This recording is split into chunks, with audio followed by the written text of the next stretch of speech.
تو سب سے اہم بات ہے وہ یہ ہے کہ کیا مسلم لیگ نون نواز شریف صاحب کے بیانیے کا بوجھ جو ہے وہ برداشت کر سکتی ہے یا نہیں کر سکتی. تو نواز شریف کے بیانیے کا بوجھ تو وہ کافی دنوں سے برداشت کر رہے ہیں، اور جو پہلی تقریر تھی نواز شریف صاحب کی گجرانوالہ کے جلسے میں، اس کے بعد پھر انہوں نے کوئٹہ میں بھی ویسی ہی تقریر کی اور مسلم لیگ نون ان کے ساتھ ہی کھڑی ہے. لیکن میں سمجھتا ہوں کہ کچھ جو سوالات مسلم لیگ نون کے اندر پیدا ہوئے جب ایاز صادق صاحب نے پرسوں جمعرات والے دن جو انہوں نے بات کی تھی، تو اس میں کچھ پارٹی کے اندر کچھ مجھے لگ رہا تھا کہ ڈیوائیڈڈ اوپینین ہے. کچھ ان کے جو رہنما تھے مسلم لیگ نون کے، وہ کہہ رہے تھے کہ ایاز صادق صاحب جو ہیں ان کو یہ بات ایسے نہیں کرنی چاہیے تھی، الفاظ کا چناؤ ٹھیک نہیں تھا، ٹائمنگ ٹھیک نہیں تھی، اور اندر کی بات جو ہے وہ ایک کلاسیفائڈ میٹنگ کی بات باہر نہیں کرنی چاہیے تھی. مسئلہ یہ ہے کہ پولیٹیکل پولرائزیشن اتنی زیادہ ہو چکی ہے کہ پی ٹی آئی کا موقف اور D G I S P R کا موقف جو ہے وہ ایک ہے. ہمیں D G I S P R کے موقف کو ایک علیحدہ موقف کے طور پہ دیکھنا چاہیے، وہ آرم فورسز آف پاکستان کا موقف ہے. اور بہت سے لوگ جو ہیں مسلم لیگ نون کے اندر، میری ان سے بات ہوئی ہے، وہ یہی سمجھتے ہیں، ذاتی طور پہ ان کا یہ خیال ہے کہ ایاز صادق صاحب کو اس موقع پہ یہ بات نہیں کرنی چاہیے تھی. اور واقعی پاکستان نے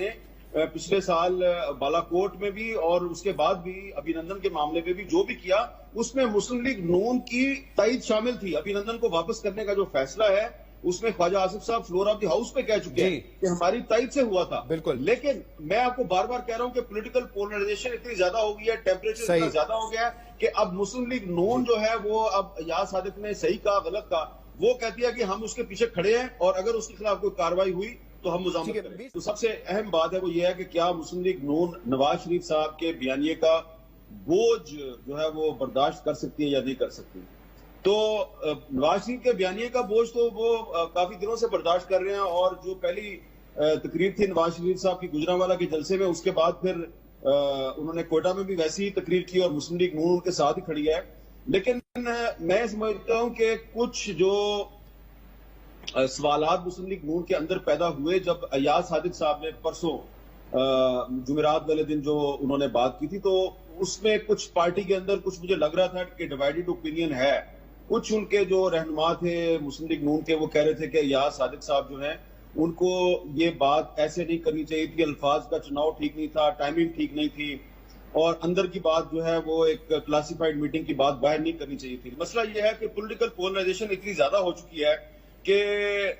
پی ٹی آئی کا موقف اور D G I S P R کا موقف جو ہے وہ ایک ہے. ہمیں D G I S P R کے موقف کو ایک علیحدہ موقف کے طور پہ دیکھنا چاہیے، وہ آرم فورسز آف پاکستان کا موقف ہے. اور بہت سے لوگ جو ہیں مسلم لیگ نون کے اندر، میری ان سے بات ہوئی ہے، وہ یہی سمجھتے ہیں، ذاتی طور پہ ان کا یہ خیال ہے کہ ایاز صادق صاحب کو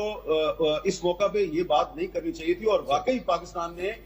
پچھلے سال بالا کوٹ میں بھی اور اس کے بعد بھی ابھینندن کے معاملے پہ بھی جو بھی کیا، اس میں مسلم لیگ نون کی تائید شامل تھی. ابھینندن کو واپس کرنے کا جو فیصلہ ہے اس میں خواجہ آصف صاحب فلور آف دی ہاؤس پہ کہہ چکے ہیں کہ ہماری تائید سے ہوا تھا. بالکل. لیکن میں آپ کو بار بار کہہ رہا ہوں کہ پولیٹیکل پولرائزیشن اتنی زیادہ ہو گئی ہے، ٹیمپریچر اتنا زیادہ ہو گیا ہے کہ اب مسلم لیگ نون جو ہے وہ اب ایاز صادق نے صحیح کہا غلط کہا، وہ کہتی ہے کہ ہم اس کے پیچھے کھڑے ہیں، اور اگر اس کے خلاف کوئی کارروائی ہوئی تو ہم مزاحمت کریں. YouTube پر گوگلی نیوز دیکھنے کے لیے youtube.com کی سرچ بار میں googly news T V type کریں. گوگلی نیوز کے پیج پر سرخ رنگ کے سبسکرپشن والے بٹن پر کلک کرنا نہ بھولیے. YouTube پیج پر اپلوڈ ہونے والی ویڈیوز سے باخبر رہنے کے لیے بیل آئیکن پر کلک کیجیے. آپ کو ہر نئی ویڈیو کے بارے میں نوٹیفیکیشن موصول ہو جائے گا.